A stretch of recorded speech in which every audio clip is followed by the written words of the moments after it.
Hi, I wanted to share some insights that I gathered from doing a very interesting workshop this weekend with my good friend Laura Campbell at Canyon Ranch in the Berkshires. And first, I guess I'll share a little bit about how this came to be and what our vision was. So, Laura has been leading workshops probably for about 5 years with Canyon Ranch, and it's kind of just an amazingly beautiful place to be at this beautiful spa locale where people are focused on caring for themselves, and then they've got the opportunity to, drop in for a workshop about something that is personal development growth or something interesting to them. And so we worked with their staff to craft something that would be really interesting, we thought, across a broad audience. And the concept of how busy we all are and how tapped into our technology we all are was something that was interesting. So before we went, our workshop was just this weekend in June, we met with the entire team in January to kind of figure out how to put something together that was interdisciplinary so that we could combine people from the mindfulness area, people from athletics. There were various areas getting together and how to kind of craft content that would touch upon all of those areas and thematically bring this message of unplugging to Canyon Ranch. So we got there, we did that, and Laura and I put together content for 3 different workshops. And the difference of the experience of putting something together for Canyon Ranch versus a class that I might teach over, 4 to 6 weeks, for example, is that when I've taught classes in the past, I pretty much know that everybody signs up is essentially coming to every class, and there's a continuity of content because I know that they're coming to every class.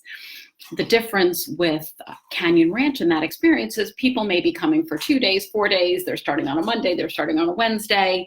They may want to come to your workshop 1, but not your workshop 3. So we really had to build the content so that it was appropriate for somebody who wanted to come to all 3, could come to all 3, as well as for somebody who dropped in for any combination. So there had to be a nice arc and a flow, as well as each module had to stand on its own. So I learned a few things. Number 1, our first workshop took place in the evening. And the evening, we had a pretty great audience. I would say there were 25 to 30 people, and they seat us in a very conversation style, which is really lovely for me. We're really connected with everybody. Everybody's seated in chairs in a circle. And the reality of who is there is broad, so there were people who were in a stage of life where they're retiring. There were people who were new parents. There were husbands who were dragged by their wives. I mean, you had the gamut. And Laura, having had the experience from having done it before, really knew that it was most important that we understand why had everybody chosen to be in this particular workshop at 8:00 on a Thursday. They had other things they could be doing. What was it that pulled them? And so one of the interesting things was that in this first session, there was really a lot of conversation around the use of technology. It was almost people just took the word unplugging, regardless of what we had described about it, and they understood it for themselves to mean, I use my phone way too much. I'm attached to it. My kids are attached to theirs. Technology rules my life. And that was a very big thrust of the conversation. And one of the things that Canyon Ranch did for all of us as we got there, they give us kind of a little pouch to put your phone in. And, it works a bit, it depends. Do you leave your phone in the room or are you carrying it with you? I know for myself, I certainly tried to model good behaviors while I was there. I'm not great at it when I'm home. I'm way too attached to my technology. Anyway, but what was really interesting was that was one piece of the conversation. The one that I was actually much more interested in having is, why do we stay so busy? That was actually the juicy one. And there was one woman, and she just allowed it to segue so perfectly. This was a woman who, her dog had died about 2 weeks prior. And she shared how she was just keeping herself busy with stuff. she joked, she said she had like walked a hole in her carpet because she had just been doing like a million activities, everything to prevent herself from really having to dig into the grief that she was feeling around her dog. So her sharing that was a perfect segue to kind of make the distinction between, on the one hand, maybe we need to unplug from technology, but then the other thing is to really look honestly, like, why do we stay busy? And that essentially became the theme for the second workshop. What's interesting about each of these workshops is they're really only 50 minutes long. So by the time you've said hello, greeted everybody, everyone's introduced themselves, you've got about 30 minutes of content.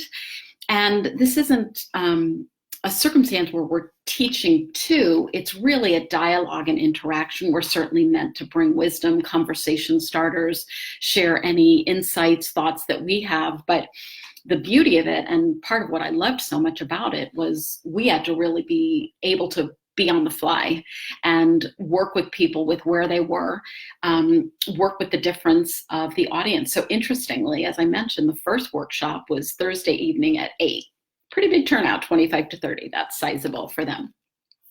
The second one was Friday at 2, and the most perfectly gorgeous Friday at 2. So Laura and I were at lunch, and I thought, who's coming to our workshop? I wouldn't want to be in a workshop indoors, no matter what it was called, if it was a beautiful 2:00 afternoon. So what was interesting is we had a much more intimate turnout. There were probably 8 of us at that point. Different group than had come the first time. Maybe there were 1 or 2 overlaps. So we had to kind of fill them in on what we had observed the first time, kind of take them through some of the experiences. And one of the bits of homework that we'd given to people who had come the first time was to notice, while they are at this beautiful resort, where they're feeling resistant to shutting down. Like, are they saying that they want to put their phone away, but they can't? And why? Why are we so attached? Are they feeling that they must always have music and headsets on versus being with silence or something like that? Just to really notice. That was the homework that we had suggested for after the first night. And when everyone came for this second group, it was much more intimate. And Laura and I were both interested in delving into the reasons people stay busy. And one of the biggest ones, excuse me, is fear of missing out. Like, why are we all jumping on Facebook and Instagram all the time? I know typically when I jump onto Facebook and Instagram, I usually don't feel great afterwards. There's stuff going on. People are living a beautiful life. Like, none of us show our crap on Facebook. We show what's good. We show our beautiful prom pictures. We show our lovely vacations. We show things where we look great. Rarely do we show when we don't. So it can be very disheartening to pop on to Facebook, Instagram, etc., and see all of that, kind of leave from the experience not feeling great, yet we all do it. And I was so aware, I'd had a personal circumstance probably in the week or 2 prior to this. I was online at Trader Joe's, and I'm very aware of how often in the few moments while I'm waiting online, I grab my phone, I check my email, I check Facebook, and I feel this like inner agitation. And the other day, I just didn't. I purposely kept my phone away. And when the checkout clerk asked me how I was, I made eye contact and we had a conversation, and it was a lovely moment, different than me like immersed in my phone. And I admitted to the group that one of the things that I do, and part of what had happened is we were having this conversation about the importance when we're in a parental role of modeling the behavior that we want. I mean, how can we tell our kids to not have the phone at the dinner table if we have the phone at the dinner table, or whatever bad habit we are having? How we need to be the ones to model. And again, being sensitive in this conversation, because not everybody at this workshop was a parent. So, but one of the things I've observed, my youngest one still lives at home with me half time. He's divorced. We're divorced, so he's with his dad half the time. And whenever I can wrangle him to watch a movie with me and I can get him for that chunk of time, I've been aware that we both have our phones. We're both checking. And I called him after this workshop. I said, I want to let you know I'm making a new commitment with you. And that commitment is that the phone does not come into the bedroom when you and I watch our movies. And, I don't think he really paid much attention to me when I called him from Canyon Ranch to tell him that. But we've now watched 2 movies since. And it felt really good to leave my phone outside. And I watched him leave his phone outside. And there was just a playfulness in our interaction that was different than both of us kind of having this third party thing to go to. So one of the things that transpired in that second workshop was we all spoke about a commitment that we wanted to make when we left, to not kind of focus on being as busy. And, busy and the reasons why we stay busy are so vast. Sometimes you may find yourself like, busy is a really nice badge of honor. If someone says, what's going on? You're like, I'm so busy, as if that implies that your life is great. Or certainly busy as time filler. There are many, many reasons that we stay busy. And this was just a very interesting dialogue to have. The third part took place on Sunday morning at 9. Again, gorgeous day. And I said to Laura, again, I'm curious what our turnout would be. And this was a relatively large turnout for a gorgeous Sunday morning at 9. I was a bit surprised. And part of what we wanted to offer them was how to take this concept of unplugging home with you. And one of the things I've observed, having gone to numerous conferences, and this is not conference, but similar in terms of people are, getting into better. They're taking more exercise, they're getting rest, they might have learned something interesting at a workshop. The question becomes, what part of it can you take home? And I know for myself, when I've gone to conferences in the past, I often come home after having like notes and notes and notes of things. And I just want to crawl under the covers the day after because I'm relatively overwhelmed with how much I've taken in. And what ends up being successful for me is when I choose just one or two things that I say I'm going to do. It's like never that whole list. That whole list exhausts me. And that was really the space that we entered into the conversation with this final group of what is that thing you want to take home? What is that one habit that doesn't serve you? That was really a great question throughout as we look at why we're busy and the things that we're doing that keep us busy. It's like, does the busyness serve us? So I've just had a new awareness as I've been home for 2 days now, post-workshop, just kind of observing myself a little more and definitely consciousness to my social media use. And aware, like when it's just time to stop, when I don't need to have my computer around, when I just need to go outside and breathe, when I need to sleep a little longer, whatever it may be.